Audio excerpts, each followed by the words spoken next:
good idea about how this is going to go. Jesus, this thing is big. I think I stripped it. Oh my gosh. Bolt stripped.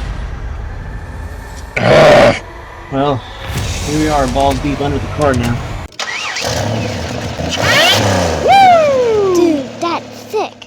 Welcome to part 2. So far it's been a bit of a nightmare. Got that bolt stripped underneath that connects the back power log to the downpipe. However, I took it to a West Pike Auto. It's a garage that we have down the road. Had them take that bolt off for me. So luckily it's off. This should be easy and to the point. So let's get started. So like I showed you on the last video, those bolts right there, this one right here was the one that was stripped. It is no longer there. He got it off finally. So this one right here is the one that needs to come off. So luckily I got that one loosened up and taken off last time. So what we're gonna do is we're probably just gonna throw a wrench on it and take it off that way. Unplug the O2 sensor, the Bank 1 O2 sensor, and just fish it out of there.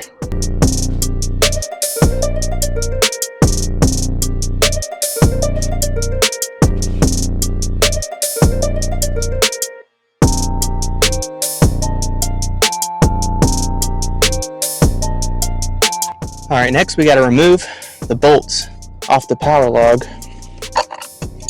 from the back of the engine. These are a bit tedious, but you can do it. Take your time.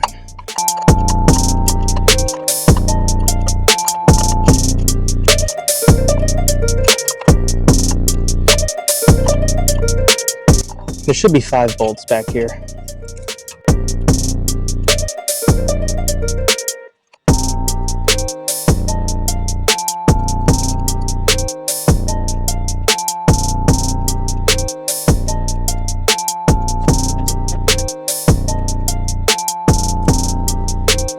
Let's not forget to remove our spark plug wires too. All right, let's take the last one off. Well, for me at least.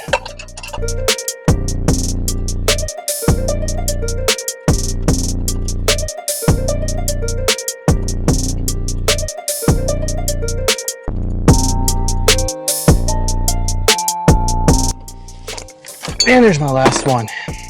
Next, let's unplug our Bank 1 O2 sensor right here. Sorry if you can't see it. All right, let's get the intake out of the way.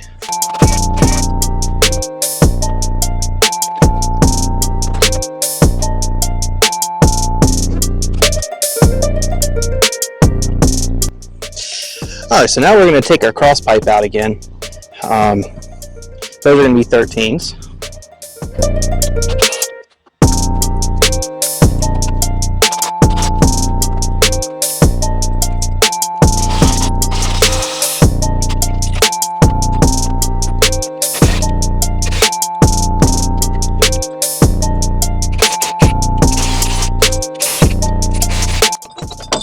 And off it goes. All right, so I could have went ahead and got the ceramic coated crossover pipe, but I'm going to keep this one because eventually we're going to switch it out for a one that's going to be, you know, turbo. So we're going to wrap it with this heat wrap, kind of keep it cool for now.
Now we're going to remove our EGR off the side of our block.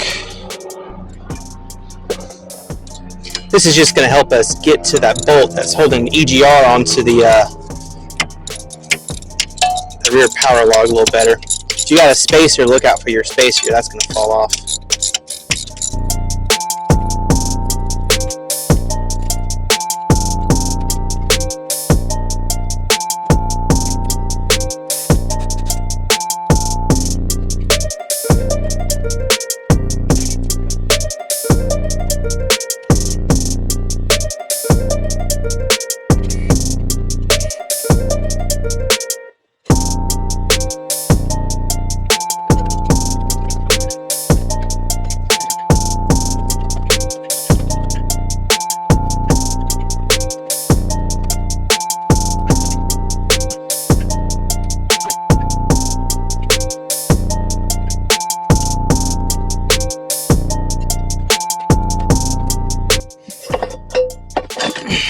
There it is. Whew. Finally.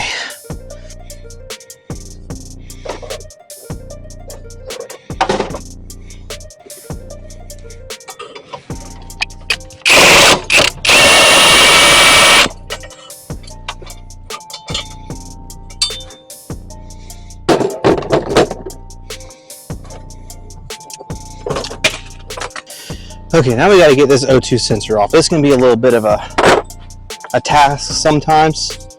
Sometimes they're on there pretty good. Ideally, you want to use like a socket or a wrench, but I don't have one that's big enough. So I'm gonna pray and hope this gets it off. Okay, so I was able to get the O2 sensor out using an adjustable wrench. It comes right out, and I was put it in the new one.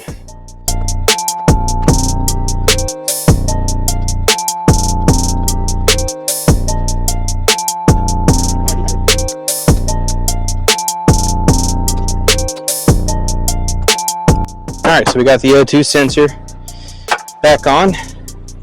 Okay, so unfortunately the EGR hose that goes in here doesn't fit because, you know, the bracket's welded. So I think what we're going to do is an EGR block off. We're going to use our EGR spacer, and we're just going to slap it on here onto the side of the intake manifold, and then just bolt that on there. That's going to block off that hole, and then we're going to have to run to the store and grab another piece that's going to block off the other side on the rear power log.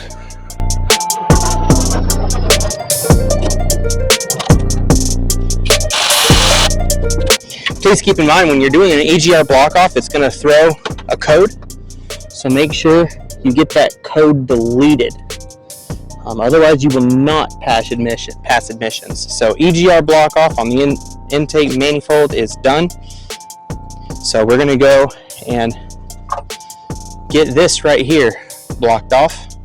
We're just going to go have to find a piece of metal or something, drill a hole, and just call it a day. Alright, so you know how we talked about having to block off that EGR right here? Well, we're going to have to do some cutting. So I bought some steel, and we're going to make our own block off plate.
Now I know it's not very conventional, but it'll get the job done. And that's all that matters. So we made our own EGR block off plates. So let's start putting this thing back together, y'all. All right, let's get this cat back up in here. Let's put these cats back in the car. Come on, kitty, kitty. Kitty, kitty. Big metal kitty.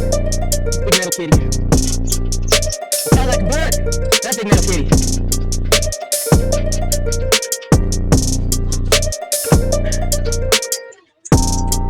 So we got these rear bolts on here that connect the cat to the resonator. I'm not tightening them on all the way, just enough to let it have a little bit of wiggle room, so that way when we go in there up top, we put the new rear power log in, we have a little bit of play. But let's cross our fingers and hope that all fits in right. All right, so now that we got the cat in, kinda, we're gonna go ahead and put the rear power log in for the most part.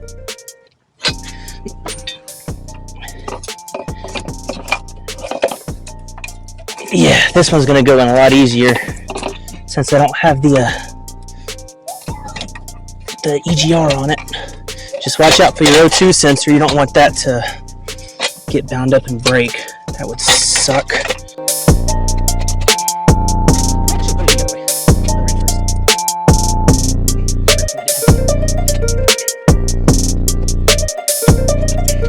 Let's put the EGR side in first.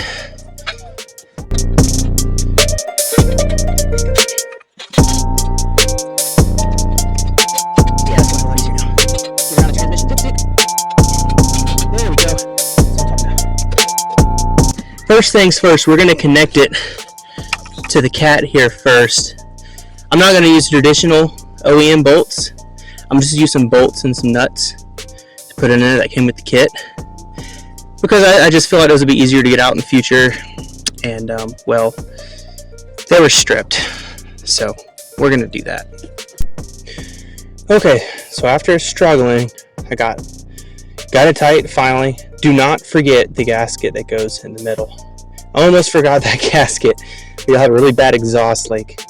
Next, we're going to connect this back to the exhaust outlet, and I'll show y'all when I'm done.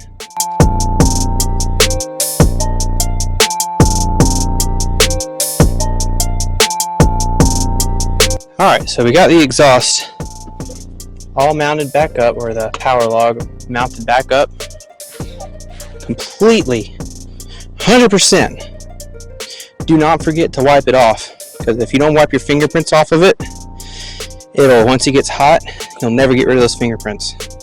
So next we're going to put our cross pipe back on.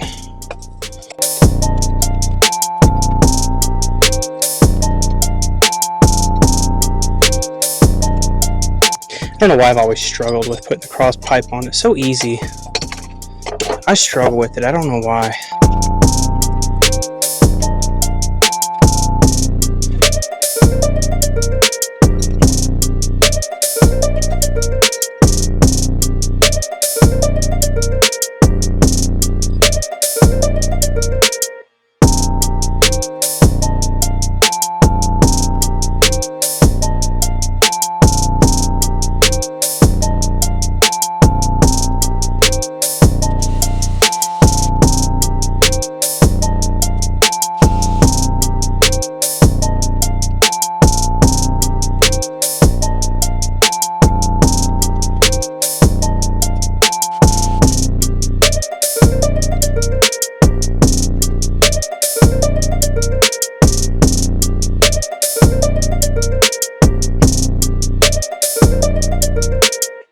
Plug up your O2 sensor. Now let's put our intake back on.